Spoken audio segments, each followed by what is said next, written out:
As I talk to you, I'm going to talk to you about our vision, and I'm going to share vision, but I want to do it within the context of what I call the pioneering spirit. Because I want us to think of vision as more than something that we see and just walk away from. I want us to see vision as something that we do. Proverbs 29 and verse 18, the Bible says this about vision. It says, where there is no vision, people perish. In other words, you'll never have life. You'll definitely never have abundant life if you don't have vision. You began to perish the day vision is absent in your life. And what's true for us individually is also true for us as the church. Genesis 13, God told Abram to lift up his eyes and to look out at the land in front of him. And then God told him that all of the land in front of him, the wild, untamed, rugged, dangerous Judean hills, that was land that was waiting for him and his children to occupy. I've read that many times, and I've imagined it, and I've thought about what it might have felt like for Abram that day. As God said, I'm giving you that land. Because God wasn't saying, I'm going to go plow the field for you. I'm going to build your houses or your barns. He was saying to him, I'm creating an opportunity for you and your children to move forward. And as far as your vision can see, you can occupy. And in fact, I want you and your children to occupy that land. A pioneer is a person who goes into new territory. A person who moves back the boundaries. We've been talking about moving back the boundaries, and sometimes you move the boundaries back internally, and other times you move the boundaries back externally, but actually they go together. So I've been talking about moving back boundaries of fear in our life, and moving back boundaries of past experiences in our life. But on this weekend, I want to go a step further, and I want to say when we move back those internal boundaries, what begins to happen is that we have an opportunity then to move back external boundaries and to move our lives into a new place and into a new season and into new territory. There's a man in the Bible that prayed a prayer. His name was Jabez. And he boldly stood before God. And he said, bless me indeed and enlarge my territory. And God did not get angry at him for having that. He wasn't like, well, what's wrong with what you got? But the Bible says God blessed him. And he did exactly that. He heard his prayer, he answered his prayer, and he enlarged his territory. So heaven responds to vision. Heaven responds to people who have a vision and they look to heaven for guidance and direction to do the will of God and to expand their own influence and their own territory. I want to begin today talking about what I call the vision of Think 3. I introduced this first to our church, I think 4 years ago. And our vision is that all of us would think at least 3 generations into the future. All of us, no matter what age you are, not just older people, but young people, that all of us would make a commitment that we're going to live our lives thinking at least 3 generations into the future. In other words, we would have a long-term vision for God's house. And we would gather with that in mind, and we would give with that in mind, and we would worship with that in mind. It wouldn't just be about now. It wouldn't just be about here. It wouldn't be just about us. We have some pictures today of children that gather for worship, and the numbers we showed earlier, a little less than 3,000 children that are active in attending our churches right now, our locations right now. And then if you'll notice, they landed here. I asked them to land here and stay here. At this picture, this is my grandson. His name is Cody. Cody is 3 years old. Cody was a part of the cast of Scrooge the Musical. The team gathers before the performance and they pray that God might be here, the presence of God might be here, and they worship. He didn't know that picture was being taken. Can you imagine how I felt when I saw those chubby little arms, short arms? His hat on, and then you can see, can't see his whole face, but you can see a little bit enough. You can see that his eyes are closed. And I wanted you to see this because I want you to understand we should never underestimate how heaven connects with a child.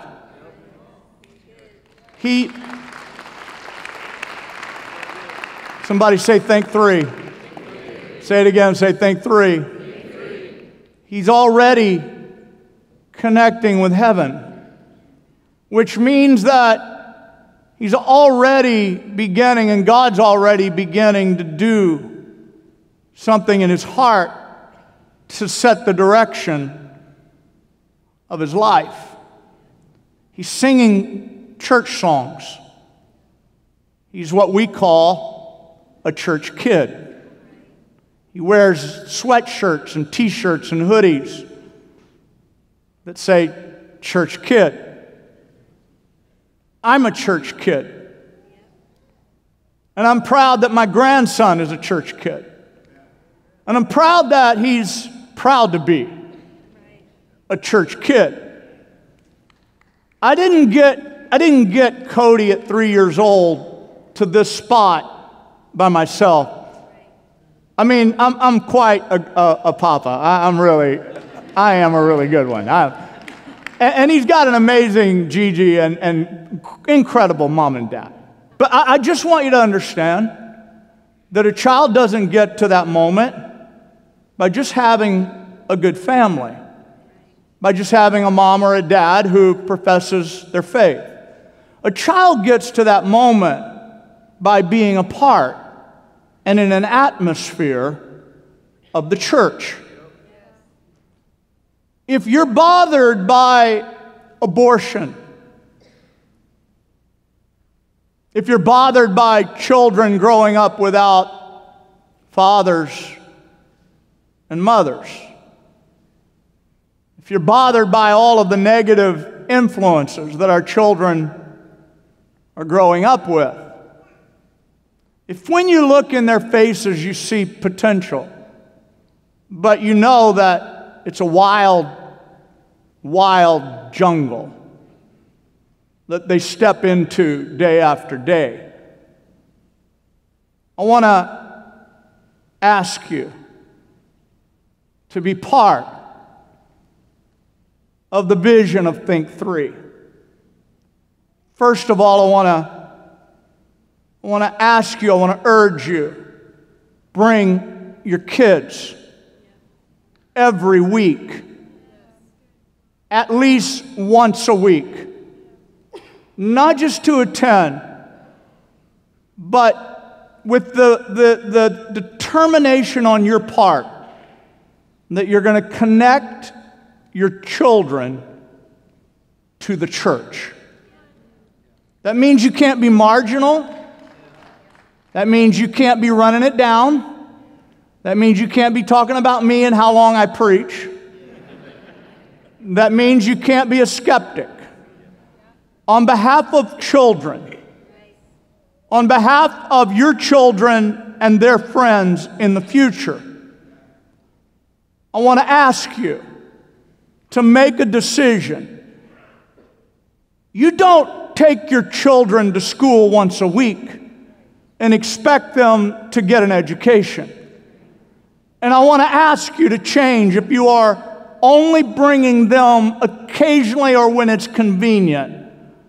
I want to ask you to join us in the vision that we're doing something significant to plant seeds into children's lives. And the church can't do it by ourselves. And parents aren't meant to do it by themselves. But together, we can create a powerful alliance that will impact your children and other children's life. Hundreds of children, thousands of children. I want to ask you to consider joining our kids' church team. Men,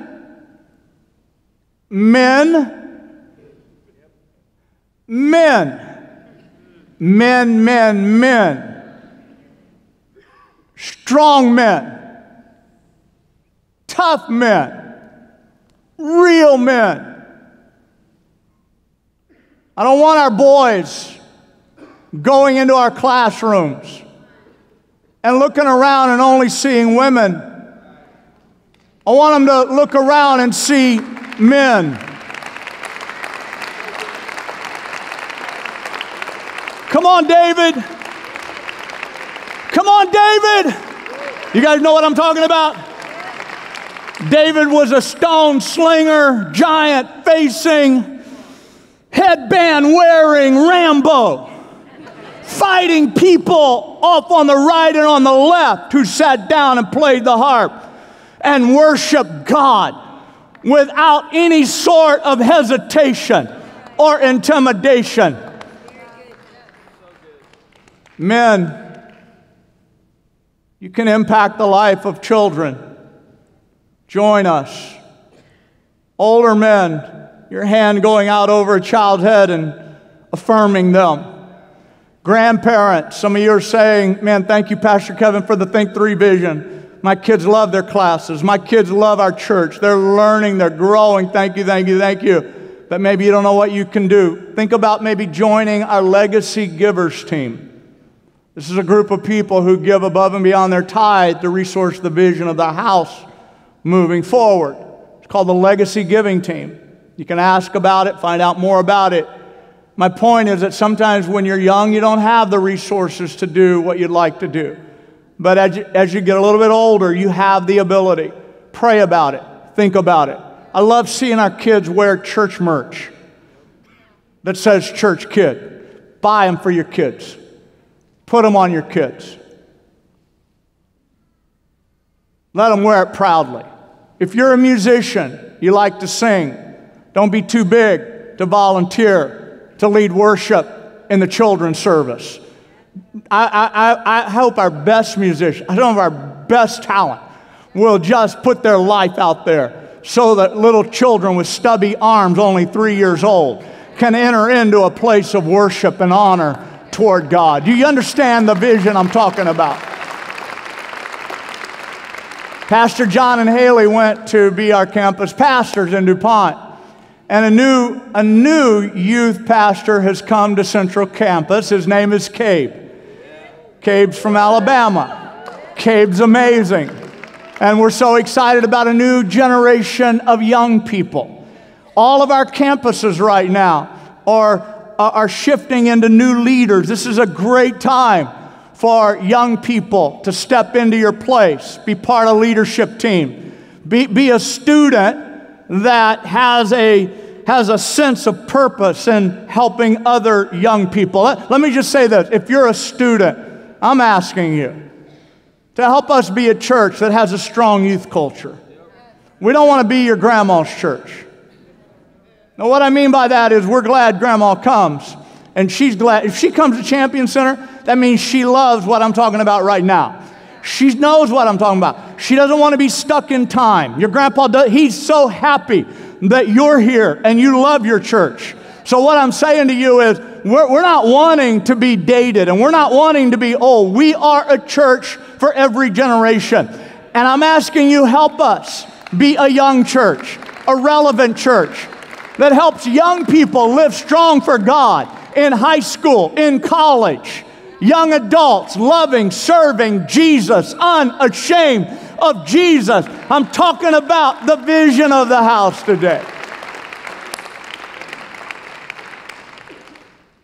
So we've got, small group interaction during the week for youth. We've got here at campus during the week, we've got small groups meeting in different places, talk it outs. We've got one big nights, 5 more this year. We've got a summer camp coming up. We haven't had one in years, and we've got one coming up for young people. A getaway coming in July. You'll hear more about it. Isn't that awesome? But somebody say it again, think 3.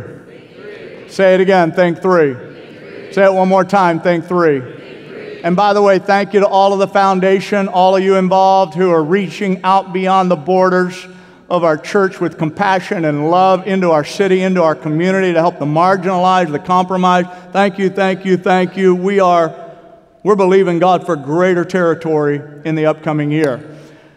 I want to talk to you today about the settler versus the pioneer. And the rest of my time, I want to talk about the two things, because when I talk to you about what we're doing in-house, there's always a tension between what we're doing in church, and I call that settling. It's a settlement, basically, here. Somebody pioneered and created a settlement. People have pioneered to get us to where we are right here. And then what happens is that there's a tension that always exists in the church between our own individualized health, our children, care for me, take care of me, what's in this for me, and that mindset just grows within the church. And many of you are consumers. I'm sorry, no apology, I'm just being honest. You have a consumer mindset and you come to church that way. I'm glad you come. I hope you keep coming. But I just want you to understand that you are part of and caught up in a consumeristic mindset that God never planned for you to be a part of. You coming back next week? I don't know, but I'm here to tell you truth. So it's really easy to slip into it. It doesn't make you a bad person. It makes you unaware that you're not in your best space and place by just being a consumer. And consumers can get really self-oriented. Now, what happens in this tension is that within a settlement, people are thinking so much of themselves that pretty soon the pioneering spirit can be lost. And the pioneering spirit in the Bible is called the Great Commission. In Mark 16, Jesus said, go to all the world. Go to all the, somebody shout world. World. Say it again, world. World. One more time, world. World. And preach the gospel to all creation. So the tension is between settling, thinking about ourselves and having a good church, which we want to have the best, and we want to meet people's needs. And there's no problem with you asking, are my children being taught? Are they being cared for? Do I have a small group? Absolutely. Great. But there's this other element that we never want to lose, and that is the pioneering spirit. We're not here to just build settlements and stay in them. We're meant to be pioneering, to keep sending, and to keep going. And that's why on a day like this we celebrate a new location, because we're going into the world. And the mission of the church is the most important mission on the planet, which is why we can't have a settling spirit. We have to keep a pioneering spirit. If you look at the world today, we've got a picture of the globe. There's 7.6 billion people on the planet alive today. That's a lot of people. If you shrink that down to the Northwest, we've got the region of the Northwest, and then you pull it in a little bit closer to where we are, and you see the state of Washington. Pull a little closer, and you'll see the Seattle-Tacoma region. Now, see all the dots on the picture? Okay, all these dots have a number in them, and basically these are people that in the last 2 years they are active households with Champion Center in our region. It's pretty amazing, the amount of households. And we purge this and we try to keep it current. But this could never happen a few years ago before technology. It could have never taken place. So all of you who are at our online campus today. This is your day for me to get to talk to you as well, talk about you. We're so glad that our online campus is growing and that more and more people are a part of our online campus. And I want to help our church family to understand that church online is not meant to replace physically gathering together. Even last weekend, we had someone who came, one of our team members told me, we had someone who came who had been at our online campus attending it, and they came to our physical location here in Tacoma, and they said, wow, like everything I was enjoying and was blessed by online, it is so much better by actually coming and being here in person. And we couldn't agree more. Like, you can't beat being here physically. And we're going to continue to urge everyone to gather together with other believers. There's nothing that replaces the actual physical presence of interacting and engaging and fellowshipping and being part of God's family physically. But the pioneer spirit is aware right now that there's an amazing new technology frontier for us to explore in our mission to reach people and connect people to God and His church. So those of you who are part of our online campus, I'm making you aware today that we know you're there. And we see you, maybe not physically, but we see you. We see what God's doing in your life, and we see the way you're interacting and responding. And I want to make everyone aware that in this new age that we're living in right now, the average adult spends 4 hours a day on their smartphone. 4 hours a day. 72% of people right now, 72% are within 5 feet of their smartphone at all times. Go ahead. I am. Yep, got it right here. That's the day we're living in. I'm thankful for it. Are you? I'm thankful. We're connecting better than ever, and people are hungry for connection. And almost everyone today's life has become analog and digital. Right here, Champion Center in 2018, our online church service views grew by 77%. 133,000 views, basically. But the thing I want you to notice is that it grew by 77%. It's not going away. And more and more and more people are connecting to us through our online campus from everywhere.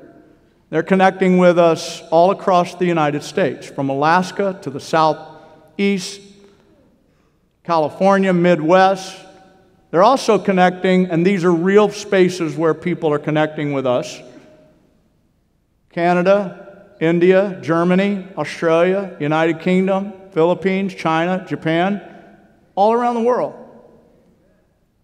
Here in Washington State, people are connecting to us and part of our online campus who live close in communities all around the region and out in other rural communities and towns, Ellensburg, Cle Elum, Port Orchard, watching us right now, joined in right now. They feel a part of us right now. What we're doing, and this is the vision I'm sharing with you, is rather than argue with it or fight with it or say you're just not good or whatever, we're saying, okay, what can we do to develop ways to support people who are out there, connect better with people, who want to host a small group, for example, who gets together every week, somewhere out in the state or the Northwest, or wherever they are, to be a part of our weekly service together. There was someone watching in Bellingham, and then they found out other people were watching in Bellingham, and so they got together to watch together and be a part of the campus together. And they wrote us and let us know that they're there, and probably there right now, and they're watching us, and they're a part of, and they're so thankful. They're so thankful. So this wouldn't be possible without vision, without people who are seeing the possibilities. We have 25 local team members, and then what people don't understand is that as part of our online camp, you can interact with the team. You can receive prayer. You can join the team. and be part of the team who prays with people who are online. You can literally join small groups and be part of weekly Talk It Outs online. You can go to Growth Track online, and people are doing that. You can pick our online campus. Say you're 200 miles away, and this is helping you, blessing you, you're identifying with it. You can pick the online campus, and you can give specifically to your online campus, and people are doing that right now. So, our last baptism weekend, 2 people who were watching online got in their cars and drove to the physical campus and got baptized.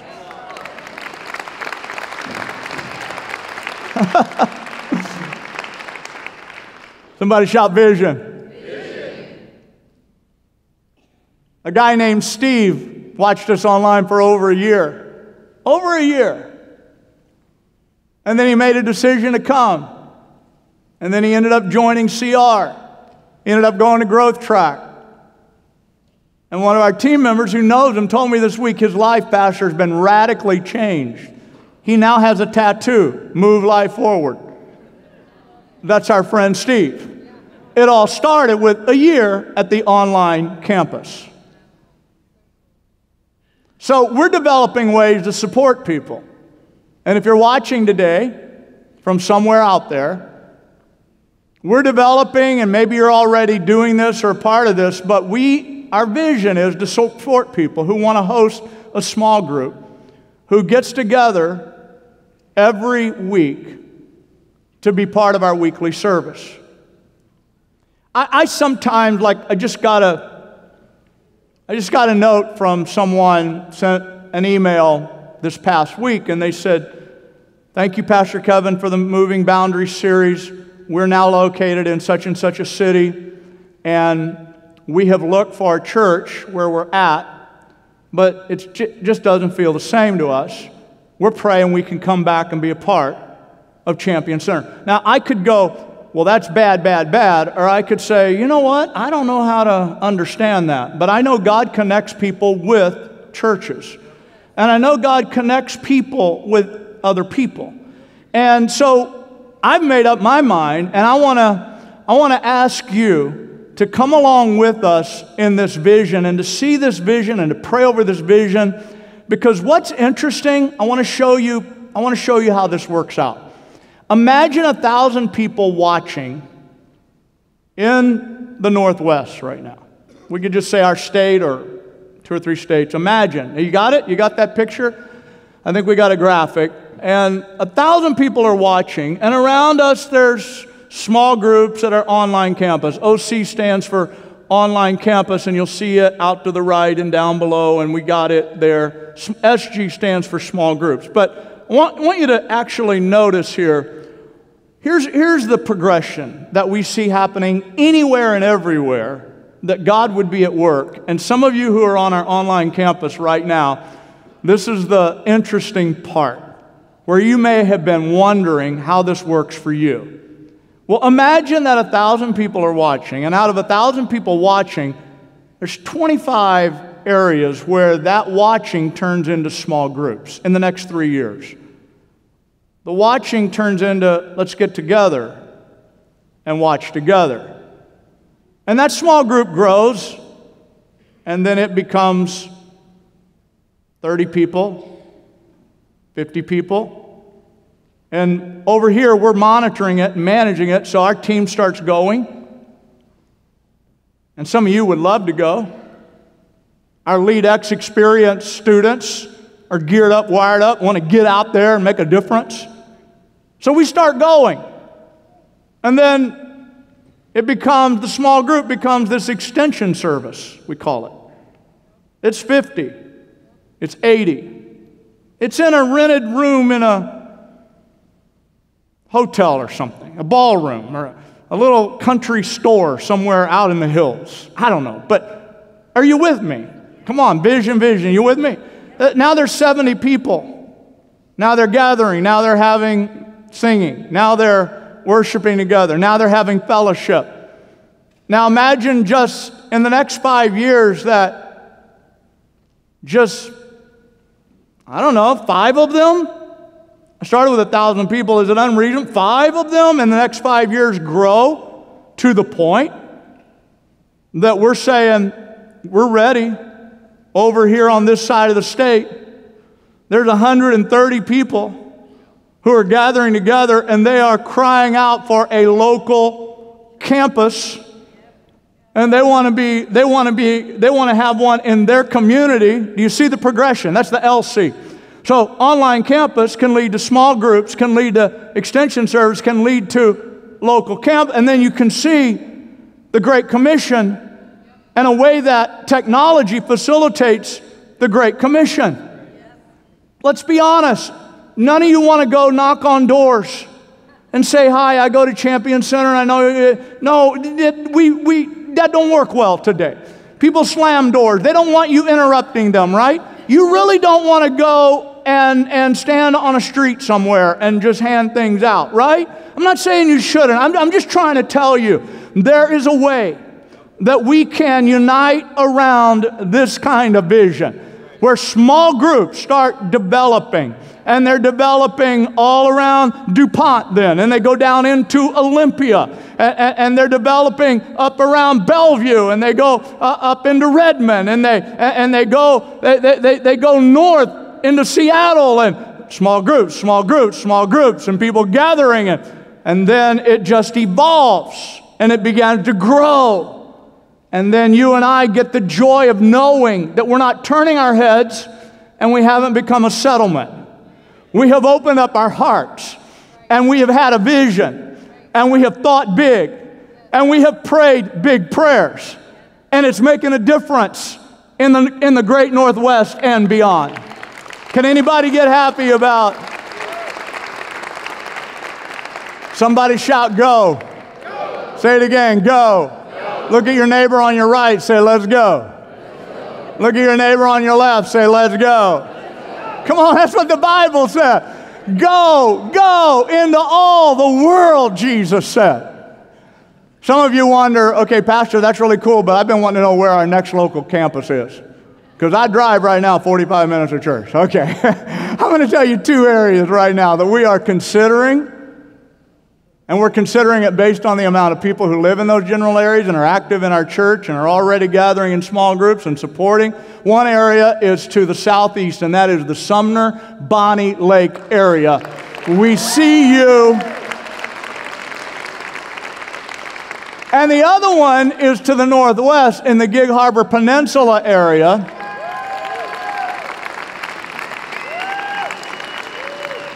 Whoever shouts loudest wins.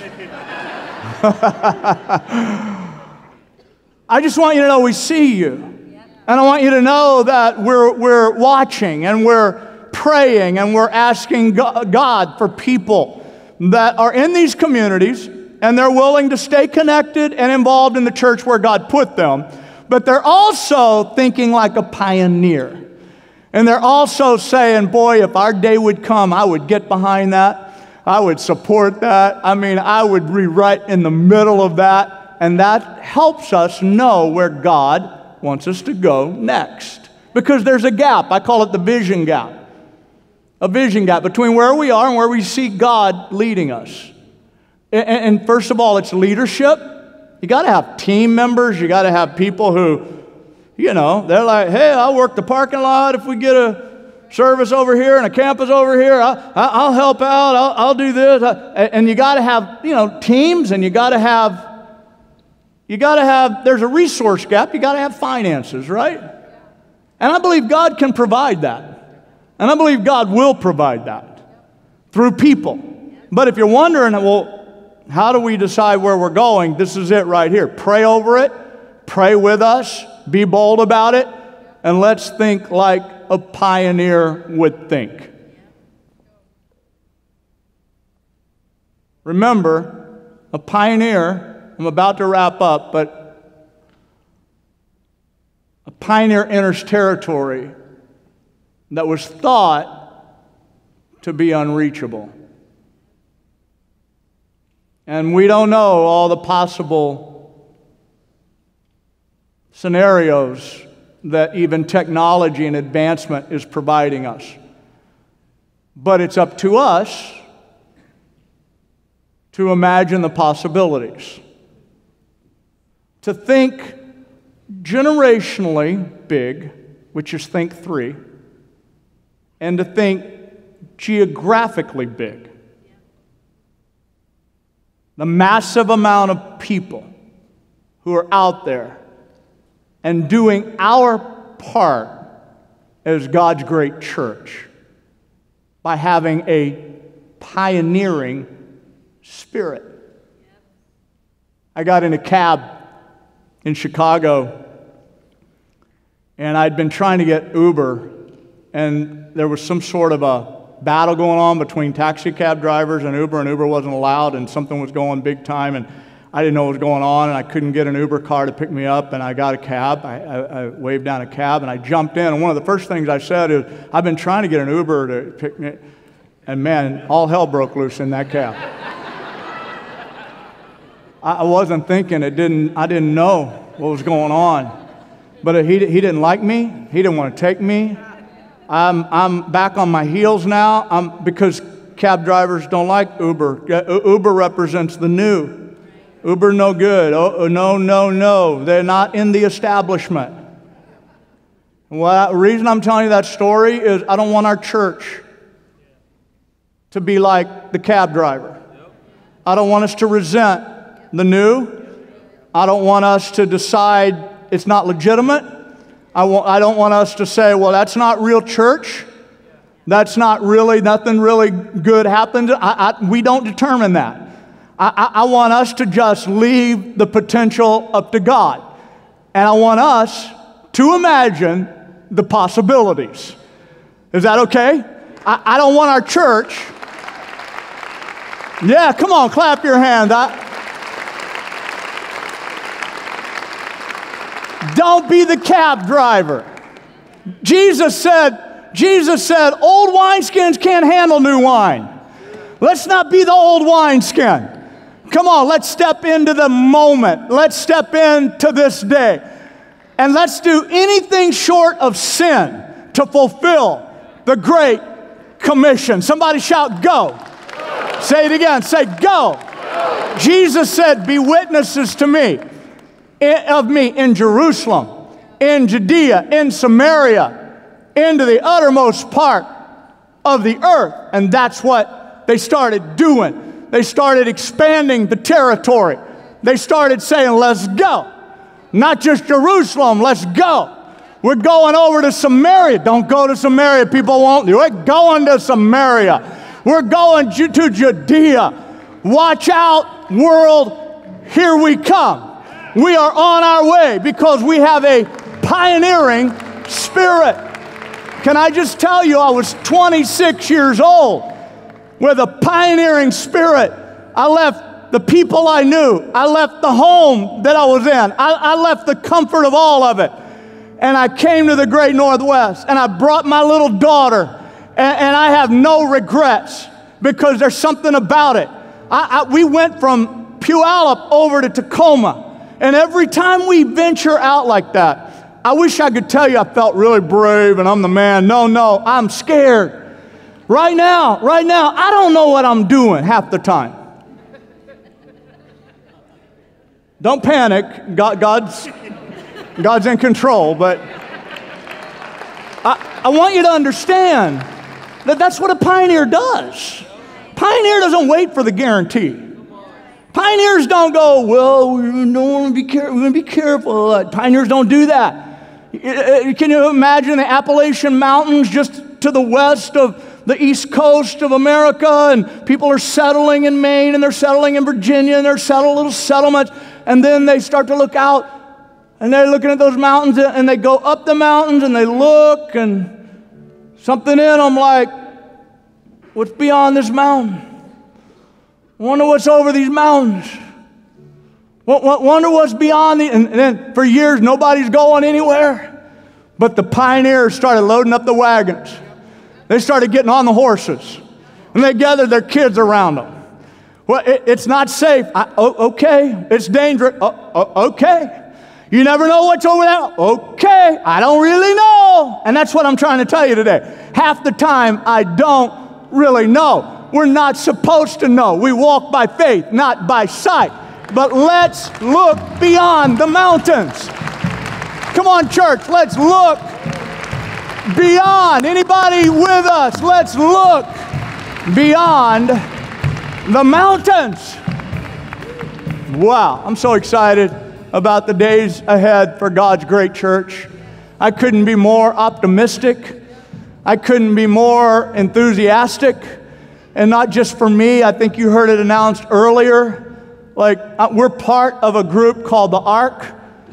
25 churches planted today around the nation with this group called the Ark. We're part of that. Well, Pastor Kevin, it's a big bad world. It's dangerous, guys. Let's go to the wild. Let's go. Let's go. Let's go where God wants to take us. And let's be that church. Amen? Let's be that church. Mom and Dad, Grandma, Grandpa, pray for us, will you? Have a vision for us. Young people, saddle up your horses. Come on, let's get out here. Let's go. Let's give it our best. Let's move forward. Let's not look back. Let's do something big for God in our lifetime. Amen? Thanks so much for joining us online. Here's what we would love for you to do. Click on the logo on your screen to subscribe to our YouTube channel. Every week we're uploading our messages, bonus content, and even some videos that are guaranteed to make you laugh. We hope you have a great week, and we'll see you next time.